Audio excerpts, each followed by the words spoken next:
Кыргызстандагы эң суук жерлердин бири Суусамыр өрөөнүнө келдик. Мында кышкысын абанын табы -40 градуска чейин жетет. Ал мен азыр турган бийиктиги 3000 метрден ашкан Түү Ашууда жай кышы жол тейлеген кызматкерлер, жол азабын тарткан айдоочулар, жол жээктеп ишин кылган соодагерлер тынбайт. Бул жолу сиздерге Түү Ашуунун жашоосун көрсөтөбүз. Берүүнү үшбөй көрүңүз.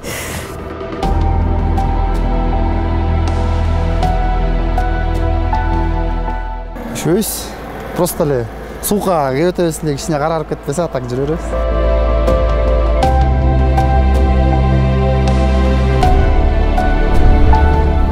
Бизге боор ооругандар бар. Суук жерде кантип чачып атат деп.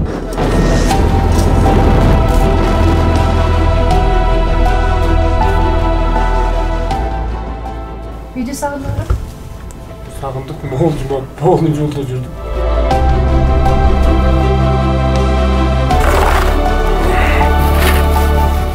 Алтай суук, алтай ыңыз, аннекей жаз, калган жай күз.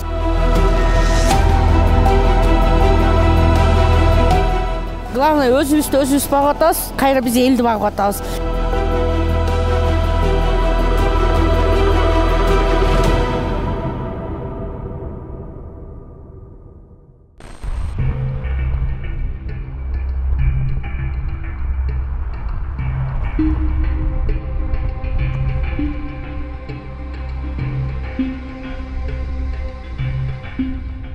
Түү Ашуу Кыргызстандын түндүк жана түштүк аймактарын бириктирген Бишкек-Ош стратегиялык жолунда жайгашкан.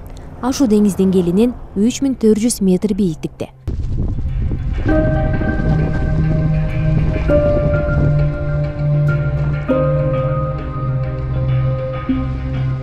Мына ушул ашуу аркылуу жылына 1000 деген айдоочулар жайдыр-кыштыр эки жакка каттап турат. Жол азабы көр азабы дегендей, машинеси тоонун башында бузулуп, ора болгондор да жок эмес.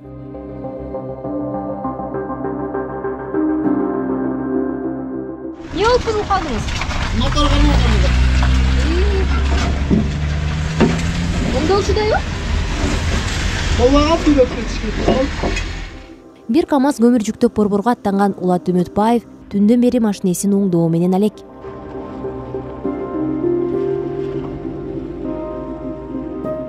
Жүрбөй калды, айланбай калды. Жатып калдым. Эртең менен туруп алып, ачып көрөйүн эмне болду десем, уже болбагат, кубадыштар жабышып калыптыр. Аны дос балаларга чалып, азыр кудай берсе 2 дос балам келет. Бирөөнө жүктөйбүз муну. Ал сүйрөп кетет, экинчиси мени сүйрөп кетет. Бияктан кете албайсың. Кетип калсаң эле тиги сүзүп кетет. Мен астында жатып оңдоп атсам, тияк сүзүп кетпеди бирөө. Кана? Ал күндүк бар көрөйт. Калкалап кетти.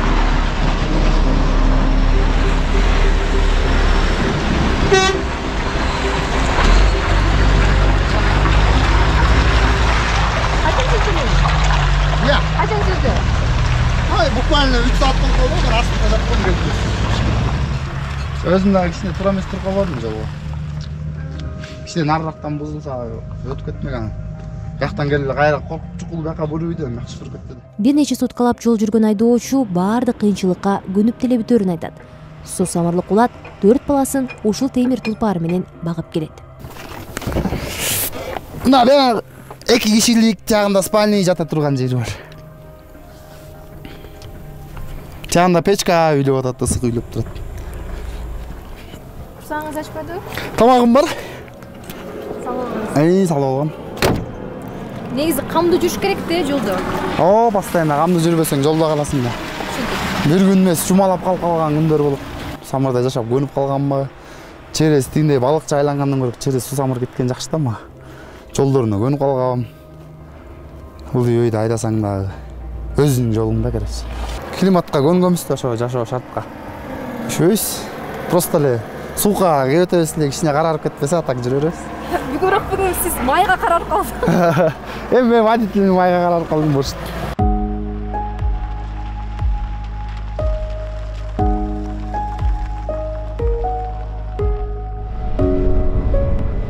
Айдоочулар көргөн кыйынчылыкты жолдо иштеген жумушчулар да жакшы билет. Айрыкча кар калың жааганда булардын жаны тынбайт. Анын үстүнө Бишкек-Ош жолунда кырсык да көп катталат. Төө ашууда жолду тейлеген жумушчулардын бирин кепке тарттык. Азыр мен да байкелер менен кошо жол тазалашканга жардам берем. Бирок чыккан менен бир топ болду. Анес байке. Жардамчы чакырдыңыз беле? Ай. Кет. Ооба, анда эмесе.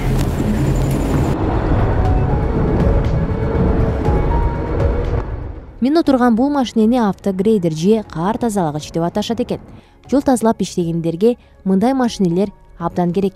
Азыр автогрейдерди Руслан Дүйшөнкулулу айдап баратат. График жок, ушундай кар качан башталса, ошондо иштеп баштайбыз. Кар күн-түнү жаса 2 сутка, 3 сутка деле эс албай иштейбиз да ошол жерде. Жол тазаламай калса, бул жолдо жүргүнчүлөргө кыйын болуп калат да. Ошондуктан биз тазалап, жолду жакшы тазалап бергенге аракет кылабыз. Кыргызстанда болгону 3 кар тазалоочу машине бар. Алар 3 башка ашууда иштегендерге бөлүнгөн. Кар калың жаган күндөрү мындай машиненин жолду тазалаганга алы деле келбей калат. Астындагы погрузчик бул. Ошого чогуу иштейбиз. Ушундай эмелерди, кар оор болуп кеткен жерлерди тазалап берет. Жайдан айдап. Жол көрүнбөй калат, бороон болот, шамал болот. Караңгыда чыгабыз, күн-түн иштейбиз. Кооптуу эле. Асмол карасы канча калың болду? Ия. Ол калың азыр. Кар калыңы канча эми? Калыңы 3 метр бар го дейм, 3 метрге жакындап калат го.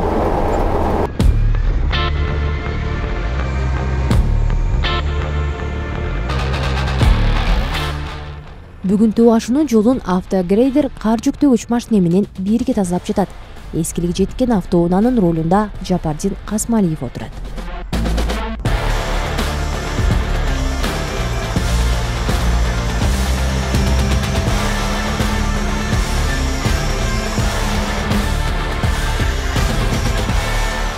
Бул Caterpillar Америка фирмасыныкы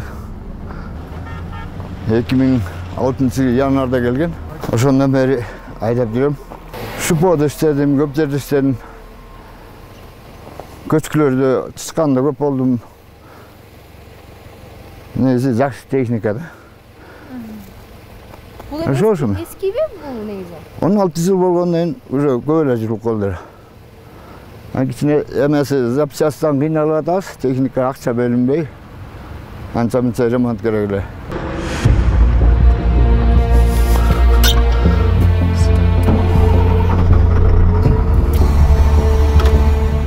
Бир тарабы Суусамыр өрөөнү, экинчиси Сосновка айылына жакын жайгашкан Төө ашууда Кыргызстандагы номер 9 жол тейлөө мекемесинин кызматкерлери иштейт.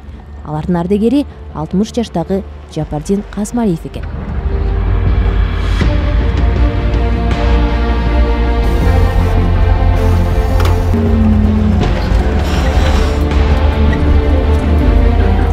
Şu jol менен өтүп келатат өмүр. Буюрса бир жетчегисир бир 10 жыл иштесем деген ой бар. Мен өзүм сүйүктүү ушундай техника негизи ушундай кызыгам да. Ар кандай жумушка карата айлык ошондой. Ар кандай болот. Убагы менен берилбейт айлык. Берсе да бөлөт.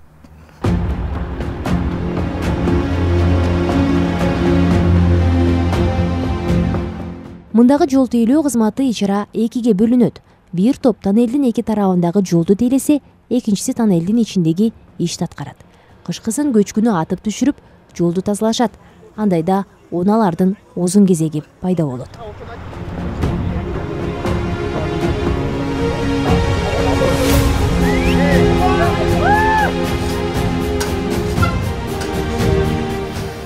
Бир 1962 жылы курулган Кусейин Көлбаев атындагы тоннелдин узундугу 2,2 чакырымды түзөт.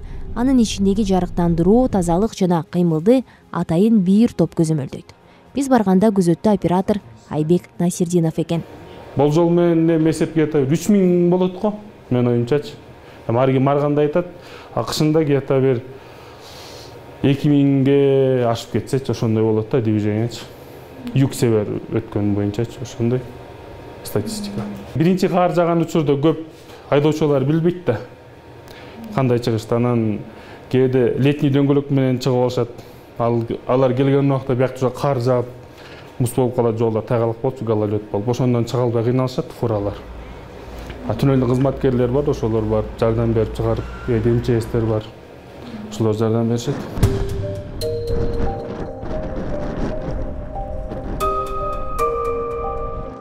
Кызматкерлердин көбү суусамыр өрөөнүнөн же кара балтадан келип кезектешип иштешет. Кышкысын жол кооптуу кезде апталап үй бетин көрбөй атайын жатаканада жашашат. Кызматкерлер ушул жерде жашайбыз. Тоннельный службада бир 30дай киши. Биздин бюджеттен болсо бир 15-20дайбын. Баягы кыштын эмесине карата келебиз да, ар кандай эме болсо. Бул жак биринчи өзүнүн балдарына жуунучу эмеси, банясы деп коёшот. Жуунучу, жууна турган парилкасы, душевой ичинде. Жолдо кандай кар жаса, мисалы 15 күн жаса 15 күн ушул жерде жатабыз. Ушул жерде кызмат кылабыз. Бул жакта болсо биздин жумушчу балдар отурат, жумушчу балдардын жатаканасы бул жак. Адестер байкелер. Чай ишке чай жатсыздарбы? Чакан бөлмөлөрдүн ар биринде 3-4 кызматкер жашайт. Сөөк акшаткан суукта иштегендердин көзүнөн бала чакасына, үйүнө болгон сагыныч көрүнөт. Шарттар жакшы эле? Жакшы. Кайсыл жактан келип иштейсиздер? Суусамырдан. Суусамырдан? Азыр бул жакта турасыздар. Канча күн? Бир жума иштейбиз, бир жума бош. Ушу булардыкы бир жума иштеп, бир жума бош. Үйдү сагындыңар? Сагындык, могул жума полный жолдо жүрдүк. Жакабы менин жумушумду? Кыргызстанда мындан жакшы жумуш жок болуш керек. Ала албайсыз.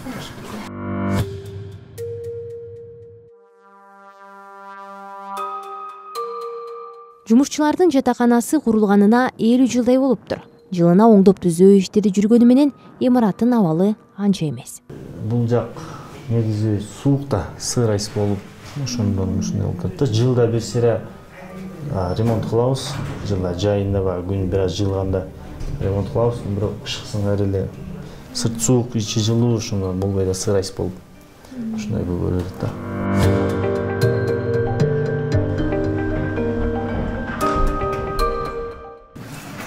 Балдар баарыбыз өзүбүз кирип, чай ичкен жерибиз, чай тамак ичип, жумушка чыгар алдында, жумуштан келгенде. Жатакана жана 3 мал тамак ашка болгон чыгым өкмөттөн бөлүнөт. 140 сомго алган бир суткага бир балага. Бир суткага. Бир суткага. 140 сомго бир суткабы? 140 сомго бир суткага. Жетиби алып? Ошону жеткириш керек, жеткириш аракет кылабыз.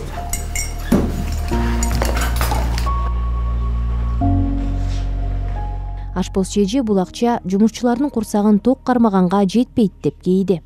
Обед болбосо деле, ужин болбосо деле отуруп чай ичишет. Ушул балдардын көңүлүн алганга аракет кылып атабыз. Иштеп атышат да суукта. Азыр негизи обычно балдар мурунураак баягы продукты нормальный эме алып келип атканда первый, второй ичишчи да. Азыр болсо первыйга аран жеткизебиз. Тамак даяр боло электе ортосунан чай берип алдайбыз. Баягы üşүгөн балдарга чай пай бере коебуз.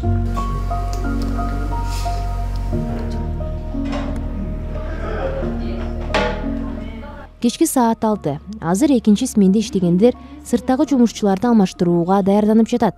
-20 градус суукка арине жылуутон өтүк кийип чыгууга туура келет. Өзүнүн шартка байланыштуу бутту жууп алып жүрүш керек. Үйдөн чокой алып келгем мына. Буяка иштеш үчүн чыдамдуу болуш керек. Суукка чыдамдуу болуш керек. Эми көбүрөөк келишет, эми иштей албай кайра кетип калышат. Önce samurluklar var okşayıp. Samurluklar, önce samurluklar.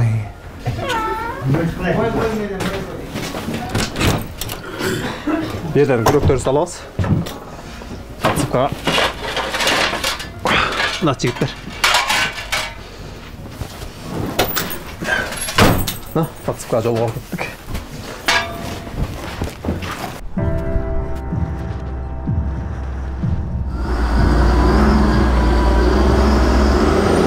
Жолдогу кар тазалангандан кийин тайгак болбошу үчүн кум же туз чачышат. Жол тейлөө кызматы аларды жай жана күз айларында алып коет. Биздиги общий 6000 тонна дайындаганбыз. Ошо 6000 тоннадан ушу сыртка да бөлүп чыгарып, чачып, ушу дагы бизде дагы алдыда кыш бизде дагы бар, 1 ай, 2 ай. Март, апрелде дагы ар кандай ошого дагы чача турган чагылдарыбыз бул жерде. Муну биз жайында ташып, ылдыйкы жактан ташып, атайын бир карьерден ташып келип дайындайбыз кышында. Кум КАМАЗга жүктөлдү. Азыр 3 жумушчу анын үстүнө чыгып, жолго күрөк менен чача баштайт. Кечке маал муздак жел согуп, аяз чыкылдап ишке кыйла тоскоолдук кылат экен. Ага карабай жумушчуларга ачууланып, тилдеген айдоочулар да жок эмес.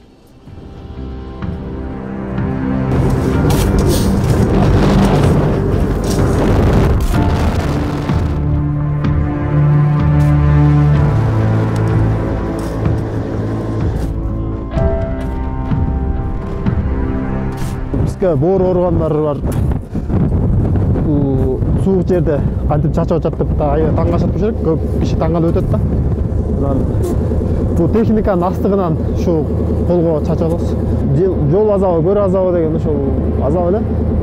Анан Сер үчүн азап да бул. Азап эле. Кээ бирөө түшүнгөн водительдер бар. Жакшы ыраазычылыгын айтып кетишет. Рахмат силерге деп. Кээ бирөө бар. Жолду жакшылап карабайсыңар деп сөгүп сагып, бул иш жүзүндө көргөндө кыйын эле да. Иштебей жүргөндөр биз ушу айлыкты алып атасыңар, жакшылап эле чачпайсыңар, иштебейсиңер деп кээ бирөө сөгүп сагып кетет. Ар кандай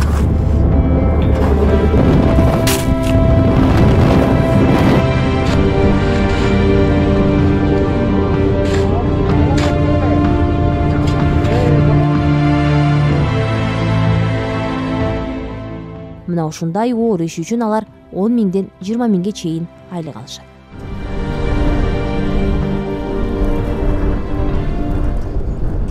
Жумушчулардын иши түнү да токтобойт. Бир нече чакырым жүрүп, жолду тазалоого туура келет.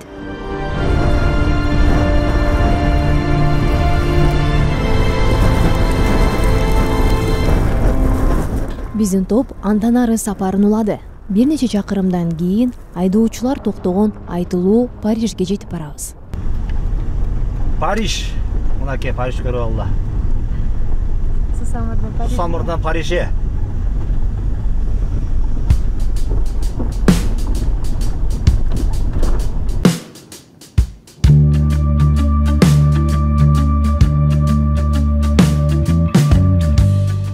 Кыргызстандагы Парижге виза ачтырып же учак менен барбайсың. Сооданын уюгуна айланган бул жер Борбор калаадан 150 чакырым алыстыкта Бишкек-Ош автоунаа жолунун боюнда жайгашкан. Кыргызстандын кышы суук, жайы салкын Сусамыр жайлоосун байырлаган париждиктердин жашоосу да жеңил эмес. Жергиликтүү тургундардын айтымында, Париж деген аталышты бир жылдары айдоочулар ыйгарган экен. Ар өткөн бери өткөнгө майда чүйдө сатып, тамак сатып, ошентип отуруп вагончиктер көбөйүп, анан движок менен жарык күйгүзүшүп, анан алыстан келаткан адамдарга мындай жарык бул жакшы көрүнгөн да. Мурун ээн талаа жер болсо, кийин ушу көрүнүп аткан жерлерге мындай кызыктуу мындай Парижди элестет коюшкан экен. Акыркы жылдары бул жерде дүкөндөр, мейманканалар, ашканалар жайнаган чакан кыштак айланды. Алардагы шарт жана тейлөө азырынча жупуну. Анткени менен Париж муздак өрөөңгө жылуулук чачып турган уядай сезилет. Бакка бир күн калсаң түрү калбайсың го дейм. Кар оор экен. Эптеп эле төө башын ашып шаарга жетип барыш керек деп. Ошол үчүн бияктан курсак ушул жерден ачат, анан ошол жерден бир сере тамактанып дальше жол улантабыз да. Көбүнчөсү суук эле болот биякта. Көнүп калдык окшойт, билбейм. Кыздар көп эле келип иштешет. Ооба, көп эле кыздар келип иштешип кетти. Чыдагандар иштейт окшойт. Чыдабай калышат. Ооба, чыдабай калгандар деле бар, кетип калгандар бар. Эмнеге чыдабай калышат? Эми күн суук, бир аз условият жок.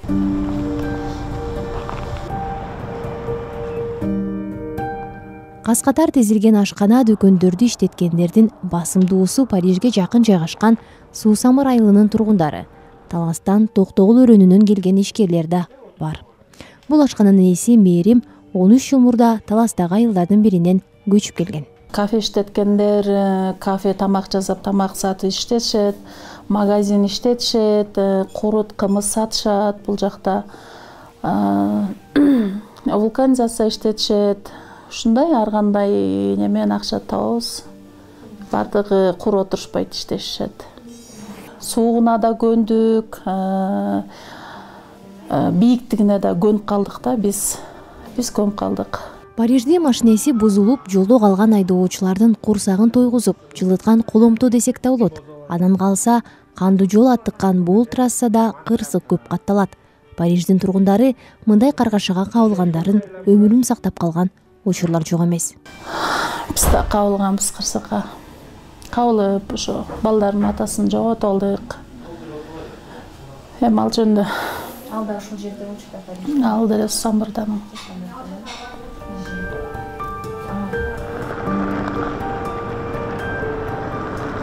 Ушундай кырсыктардан улам өрөөндө бир нече жыл мурда ФАП ачылган. Анда медициналык кызматкерлер күнү түнү бейтаптарды кабыл алат. Бул жерде атайын мына бейтаптар келип кайрылып турушат күнүгө. Ар кандай оорулар менен ДТПлар болот бизде. Көбүнчө бизге жана гипертонический оорулар менен, давление менен келишет. Дары-дармектердин бүт баарын алып келип койгонбуз, алар жетиштүү да. Биринчи жардам дарылары бүт баары бар.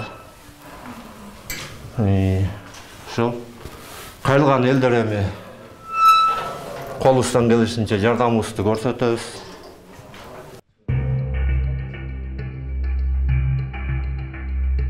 Бейтапканадагы фельдшер Талант Койлубаев аз айлыктын көзүн карап, Кара-Балта шаарынан бери келип иштейт.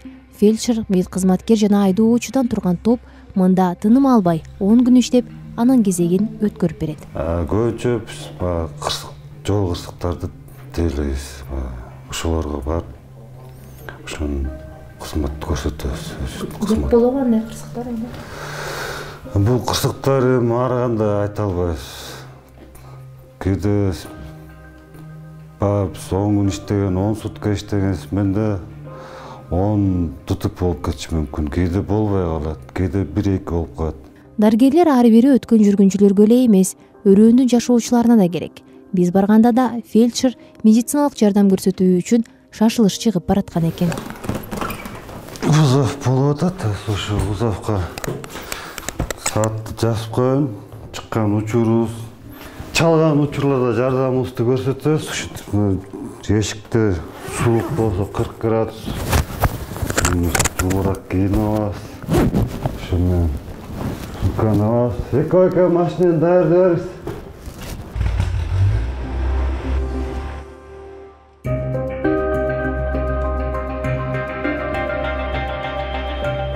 Биринчи жардам көргөзгөндөн кийин бейтаптын абалы оор болсо Кара-Балтадагы шаардык ооруканага жеткирүү керек. Андай учурда мына ушул эски замандан калган, эч кандай шарты жок УАЗга күнүң түшөт. Бейтаптар үчүн машинеде шарт ушул эле. Эгер массовый ДТП болгон учурда бияка элебиз. Макада 2 носилка батырып, эгер массовый ДТП болгондо жарадар көп болсо 4 киши сидячийден 1 киши кылып салып кетебиз. Ушинтип Кара-Балтаны көрсөтүп, биринчи жардамыбызды көрсөтүп.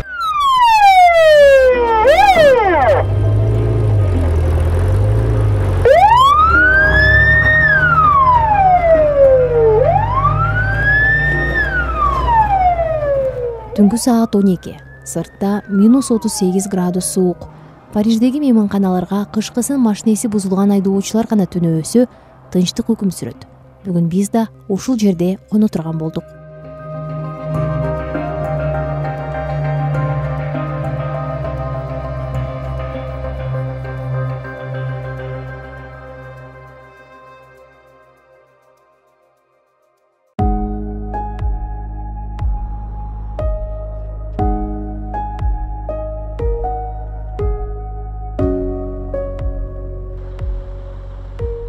Эртең мененки Париж башкача, кыймыл жанданып, машина оңдоочу жайлар ишке кирди. Мында негизинен сууктан улам кыймылдаткычы тоңуп, токтоп калган автоунаалар турганын көрүүгө болот.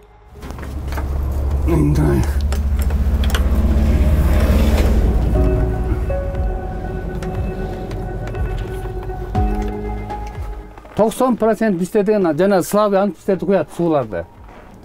Тоңот. Ашып кетсе бир 15-20 градусты куя алат. А бу жерден 40тан өйдө болот суукчу. Анан тоңот жарылат. Анан кыйкыра төкөрөтөн таладан калган кишини кыйнайсың дейт. Бу жерге талада калган киши келет. Үйүнө калган киши келбейт, оңдотуп алайын деп жулук үйүнө алып. Азыр мынакей бүт ушу причина ушундан жапчайына машина. Бүт тоңго мынакей эртеп атабыз, чыгарып атабыз. Эл оозунда Париждегидей баа деген сөз бар. Бул кызмат көрсөтүү акысы кымбат деген маанини берет. Монун баары сто бүт эле. Акчасын нормальный баары жүгүрүп турат. Жазып аткан мантсын түйөт аткан руткой машина оңдоп кетет. Баары мастер, бүт эле мастер. А просто баягы суука баягы бирде болот, бирде болбойт, келет ошон үчүн кымбат болот. Анан Бияктагыдай, Оштогудай, Бишкектегидей көк чай менен тиги лепешка менен чай ичсе болбойт, балдар эшикке түн үчүн токтобой алышат. Ызык тамак ич керек 2-3 маал. Жумуш болсо болбосо дагы. Кааласаң да тамак жакшы ичиш керек.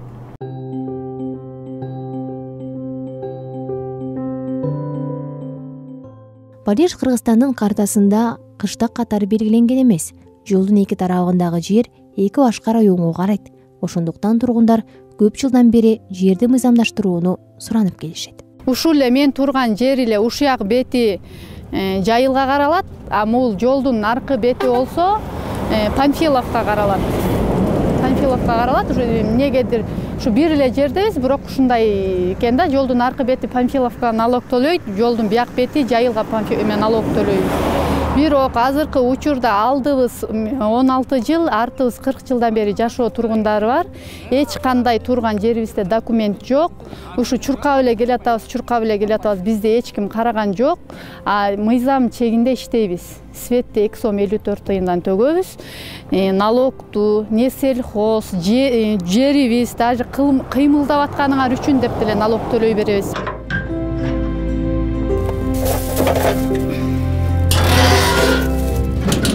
Парижде ушул тапта 40ка жакын түтүн эл жашайт. Бирок айыл же кыштак деген статус албагандыктан бул жерде жашоого керектүү шарт түзүлгөн эмес. Бакча же мектеп жоктугунан балалуу үй бүлөлөрдү кышкысын кезиктирүү кыйын. Келе балдар, балашкалар кел. Таш бүтүрө коелу.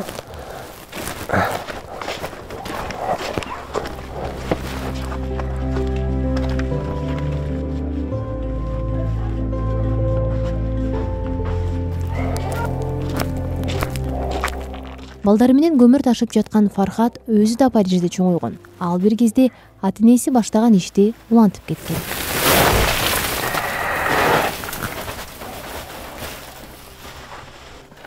Былтыр күздө бир 10 тонна алганбыз. Жай менен жагып түгөм кылды.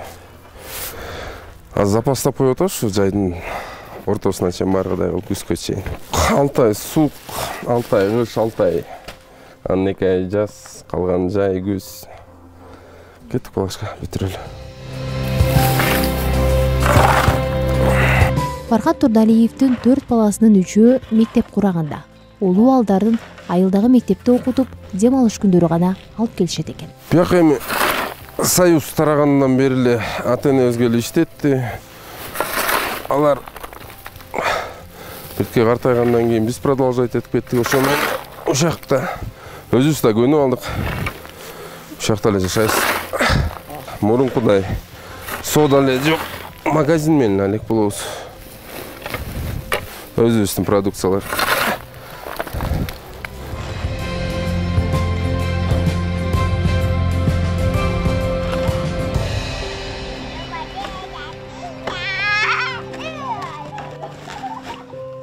Фархат жубай экөө мында дүкөн, ашкана иштетишет. Айтмакчы, Парижге азык-түлүктүн баарын Кара-Балтанын базарынан ташууга туура келет.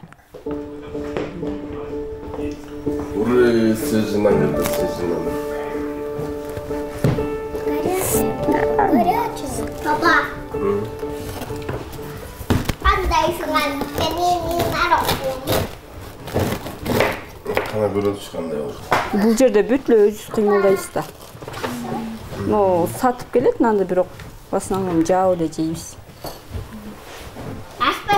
Базарда жок дейм. Продукты мисалы алып келгенди каяктан аласың? Кара-Балтага барабыз.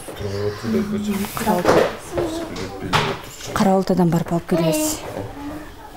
Бүгүн жол тосуп кетебиз, кайра такан такси менен келип калабыз.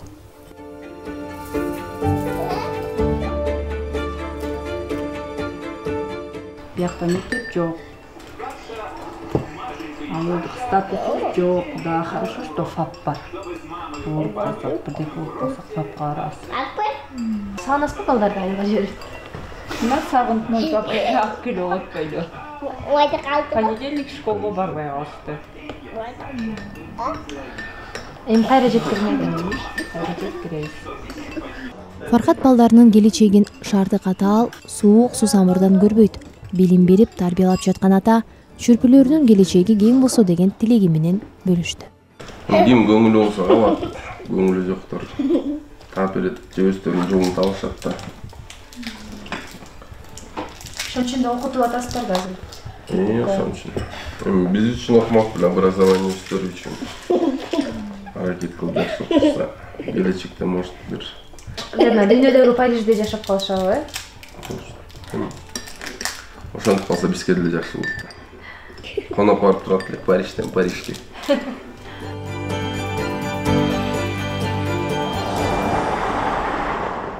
Ошентип биз Парижден чыгып, кайра Бишкекке жөнөдүк.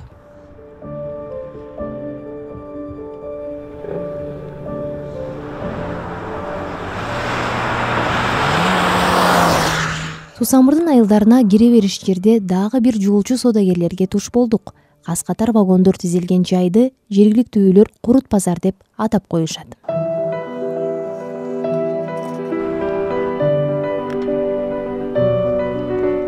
Ар кандай клиенттер келип сурай беришет. Акиташ кошулганбы, анан цемент кошулганбы дешели. Негизи таза курттарда мынакей молар майлуу каймак алынган курттар молар. Молардын бардыгычы молар чөбөгө менен.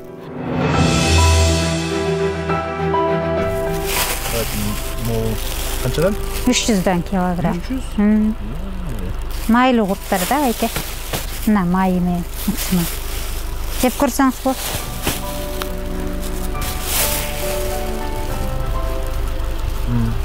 Канча берейин? Жарым килограмм. 150 сом.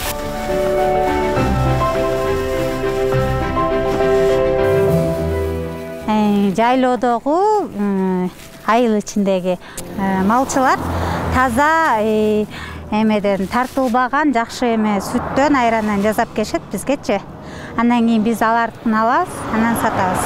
Ошондон да тазалыгында. Даамдуу жакшы курттар. Чын эле жакшыбы? Ооба, жеп көрсөңүз болот. Мынакей, мисалы үчүн могу курттар аябай жакшы.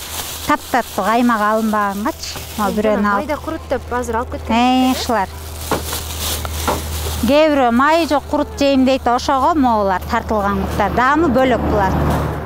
Бул базардын кире беришинде соода кылып отурган Зулайка Бейшенбек кызы. Ал жана анын жанында тургандар курут бизнесин жакшы өздөштүргөн.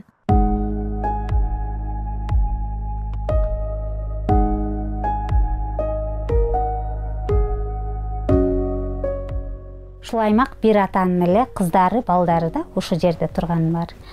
Андан кийин өздөрү бес айт бияктагыларчы. Ошолор кымызын эле сатчу экен бирткеден элечи. Андан кийин өздөрү курут жайып, курутун сатып баштаптыр. Жалаң Сусамырдын элинин жайлоого чыгышат. Алар ошол жактан келиндер уйсайт да бардыгы эле. Уйсап, сары май кылышат, сүзмө кылышат, курут кылышат.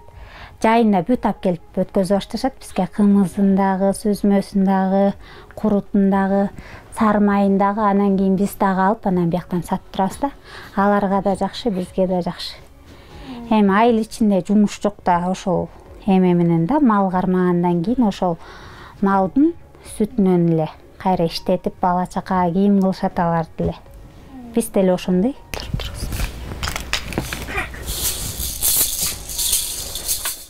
Зулайканын 4 баласы бар. Улуу балдары айылдагы мектепке барат. Чакан вагондо 2 кызы жолдошу менен жашаган келин кирип чыгып курут сатып, үйдөгү тирилигин кыбыратып күн өткөрөт. Тип терезеден карап отуруп турам, клиент келгенче. Тип аны чуркап чыгам. Көрүнөт да. Бул жерден карап отуруп турам, анан кийин жактан поворотник беришет да, токтой тургундар. Шоп бешикти ача алып чыгасың. Биякта бирок конкуренция көп го? Аябай көп. Көп бирок деген ар кимдин өзүнүн клиенти бар да. Кайсы жерде жакшы курут болсо, ошол жерди билишет, токтой беришет.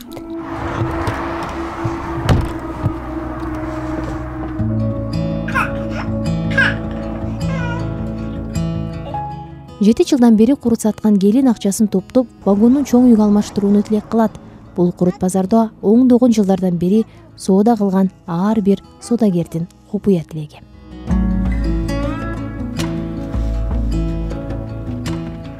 Мында электр жарыгы жана жашоо үчүн шарт деле жок. Вагонду жуулап, ичине меш киргизип алышкан. Бул свет солнечный менен. Ооба. Солнечный батарейка үйдө, панели сыртта. Сыртта турат. Ошо бул эле вагондо турам мен.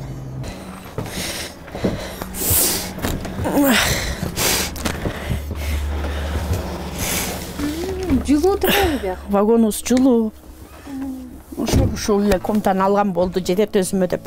Мынтип сүзмө куябыз. Муну курутта жасайсызбы? Курутта жасайм. Өзүңүз? Ооба. Муну кайсы убакта жасайсыз? Бул сарыкса, сүт алам. Кечинде сепаратор тартам. Ичинде отуруп алып тартам. Ооба, айылдан 20 сомдон сүт алам. Ошо кымыстарым бар.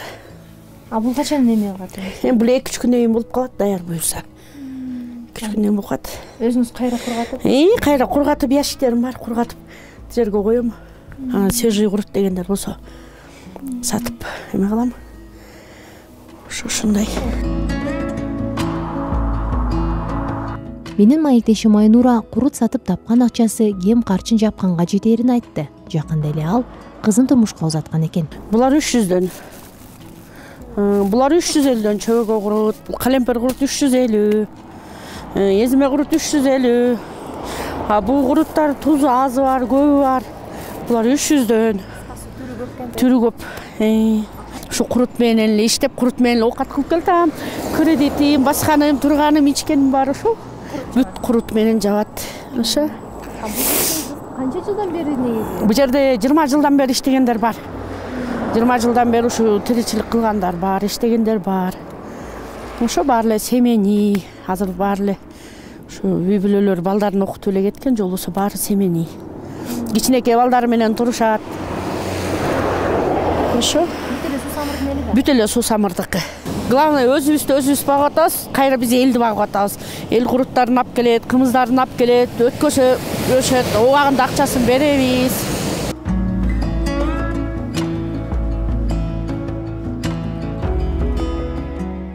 Ошентип кышы 6 айга созулган, суугу сөөктөн өткөн Сусамырда өз арабасын өзү тарткан мээнеткеч мекендештер менен таанышып кайттык.